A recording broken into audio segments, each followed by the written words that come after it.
अभी जो आप बैठे हैं तो ये असल जो है कामयाबी की जो है घड़ी है, वो वक्त, वो सुहाना मंजर, वो रूप भरवर वक्त जो है अब बहुत ही अनकरीब है, जो मुस्तफ़ा के आमद का जो रहमतों का जो नुज़ूल होगा, जो घड़ी है, जिस वक्त मेरे आका हैं उस वक्त से आप बिल्कुल आप करीब हो चुके हैं और इंशाअल्लाहुल अजीज इसका आपको लाभ मिलेगा। ये आप झंडा देख रहे हैं, झंडा देख रहे कि नहीं देख रहे हैं? बोला ना, मुंह से बोला ना, हाँ ना बोलेंगे कि भाजाएगा। तो झंडा लगाने का जो तस्करा है, जो जिक्र है, आप सुनते ही आ रहे हैं कि अल्लाह ताला ने जिब्रील अमीन को हुक्म दिया कि एक झंडा खानाए काबा पर, एक झंडा बैतुल मक़दिस पर और एक झंडा जो है हजरत आमना के घर पे लगाओ। तो लगवाना जो है ये रब का तरीका है और लगाना जो है जिब्रील का तरीका है नहीं। तो लगाने से जिस मकान पर आप लगा देते हैं वो मकान जमीनी आसमानी बलाओं से जो है वो घर महफूज हो जाता है। इस चीज को आप हमेशा ध्यान में रखें। एक बात है मेरे ज़हन में, झंडे के ऊपर मैं एक बात अब कर रहा हूँ। हजरत इब्राहिम बिन अदम का जो है ये वाकया है, उनका जिंदगी का ये मामूल था, दस्तूर था।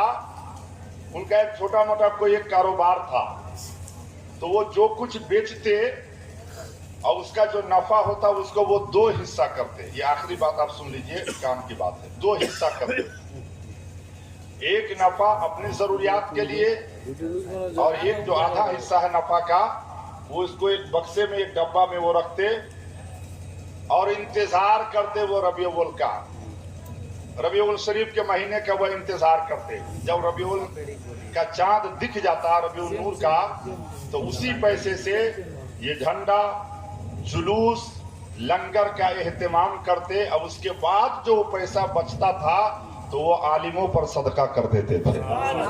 बोला ना कि इनका वो सदका कर देते थे।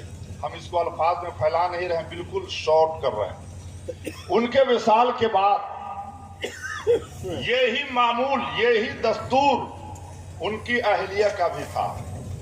लेकिन जब उसके अहलिया का मरने का वक्त जब करीब आया तो अल्लाह ने एक बेटा दिया था, उसे बुलाया और बुलाने के बाद कहा कि बाबू, ये जो दिरहम है, ये जो दिनार है, इसका आधा हिस्सा तुम अपने जरूरियात के लिए रख लो और आधा हिस्सा जो है मेरे मरने के बाद तू इसाले सवाब कर देना।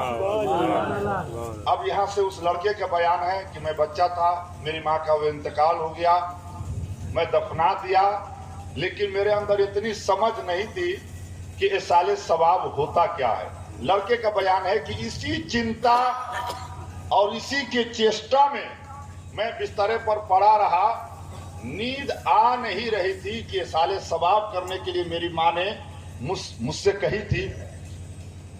ये साले सवाब आखिर है क्या? लड़के के बयान है कि यही मैं सोच रहा था कि अचानक मेरे ऊपर नींद का गलबा हावी हुआ और उसी निदिया अवस्था में मैंने एक ख्वाब देखा। कि ख्वाब हम की देख ली कि जन्नती जन्नत में घूम रहे हैं। मैं कहा था, मान लिया कि हम सुभान अल्लाह हम ही कह ले, बुझला कि नहीं बुझला है ना। आज जहन्नमी जहन्नम में जल रहे हैं, उस लड़के का बयान है। लड़के का बयान है कि जन्नत के 7 दरवाजे जो है क्यारी में सबों में घूम गया। लड़के का बयान है कि हम अपना माई बाबू के खोजे लगली कि हमारे बाबू कहाँ है, हमारे माई कहाँ है। तो 7 क्यारी में जब हम घूम ले ली तो हम अपना माई बाबू के कहीं नहीं देख ली। लड़का के ये कहे के मतलब है कि अब जब नहीं मिलल तो हम सोच ले ली कि शायद हमारा माई बाबू के कर्म जो है, चाल चलन जो है, किरदार अमाल सही नहीं होंगे, तो लगता है कि जहन्नम में ही उनका ठिकाना होगा, तो उसमें तो जल करके वो खाक हो गए। लेकिन लड़का अपने अंदर हिम्मत जुटाया कि जब 7 दरवाजे को मैंने देख लिया है तो एक दरवाजा को हम क्यों छोड़ दे जो शंका उपशंका का जो है विषय बन जाए। हिम्मत जुटाने के बाद वो लड़का आगे में दरवाजे पे पहुंचता है। तो जैसे ही जब वहां पे पहुंचता है तो उसका जो खाजिन है दरोगा, उसका नाम है रिजवान, कहा इसके अंदर तुम नहीं आ सकते हो। तो लड़का ने कहा महाराज, लड़का ने कहा क्यों नहीं आऊंगा मैं, जब 7 दरवाजा प्रवेश कर गया तो ये 8वां क्यों बाकी रहेगा। कहा सुन, वो आम दरवाजा था, ये खास दरवाजा, ये VIP दरवाजा है। बोले ये खास दरवाजा है तो ये किनके लिए है।